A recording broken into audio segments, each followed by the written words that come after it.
Thank you for coming, everyone. Thank you very much. Can you hear me and all that? I feel like a press conference. The allegations are false. So apparently I wasn't allowed to pick myself, so that's a pity. But so I picked Norm Macdonald as the greatest comedian of all time. Yes! Winning already. Now, apparently, we were originally given 3 minutes to do this. It's very hard because it takes about 3 minutes to tell one Norm Macdonald joke. But now it's apparently 5 minutes, so I'm going to stop wasting time and go for it. This isn't going to be funny, though, because there's nothing less funny than talking about comedy, as I now endeavour to prove over 5 minutes. But I'm trying to win this thing, so let's get on with it. So Norm Macdonald, the great thing about Norm is he is the greatest of all time because he can do any medium. So he could do stand-up famously, and his stand-up bits stack up against anyone in history. Some of you remember the famous Alcoholics Anonymous bit where he says you'll tell you anything except their last name. Basically, like, you know, I once blew a dog for a pint of gin. You're not getting my last name. These are classic bits. If you haven't seen them, you can't recreate them now. I've just tried. And he would tackle the biggest themes: suicide, illness, death.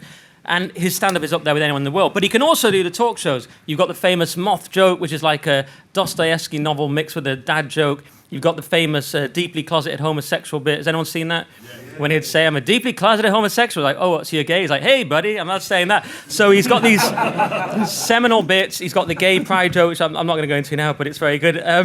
He's got, he did the SNL Weekend Update, and he was the funniest of all time. He did the OJ jokes because he was a totally fearless, irreverent comic.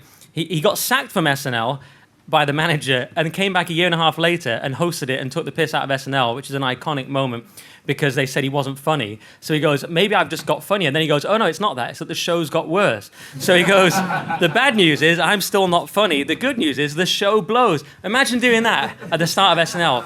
So this is what we want from a comic: total irreverence, total just genius.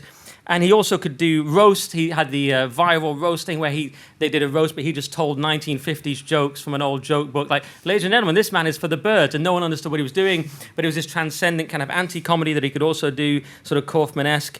His book was hilarious. His podcast was the funniest thing of all time, I maintain. This is before Netflix ruined it, when it was on YouTube. And he would just do extraordinary things, like he would insist that his co-host was a Holocaust denier, because Norm saw how funny Holocaust denial is, guys. And or you could say he was so good he could make it funny. And he'd do things like he'd have Stephen Merchant on, just, you know, from The Office, and just randomly go, now I know you're big friends with David Irving. And then he'd go like, you know, we all have a different number. I'd say 6 million. My co-host says 600. You'd say probably somewhere in between those two numbers. What I think to say to Stephen Merchant. And if you understand why that's the funniest thing ever, then you know why I'm right. So some people today may pick people who are writers, who are, of course, disqualified immediately because they're only writers. Norm is a writer and performer. So sorry, Simon said he was going to go game theory, so I'm getting in first. You know, you've got people who may mention people who are very sort of good for English audiences, but Norm goes across the whole Anglosphere and probably the whole world. He also has a depth of character to his... That's just who he was as a person. Like, you know, comedians like Louis C.K. are very good technically, but they're sort of nihilists, they're atheists. Norm believed in God, he wrestled with the big questions. People like Louis, he said that Hillary Clinton was a good person, lol. So like, whereas Norm had sympathy for Trump, so he was against the grain politically as well. So he was a deep thinker who never just went with the obvious thing. And for all those reasons, I say he's the greatest of all time. And he's the only one obviously I despise comedy now, I've retired. I hate the industry. Just looking at comedians makes me physically sick. So it's a tough panel today for me, obviously. But Norm is the only one I can still watch because he is the greatest of all time. And obviously I'm second. Thank you very much. 4 minutes.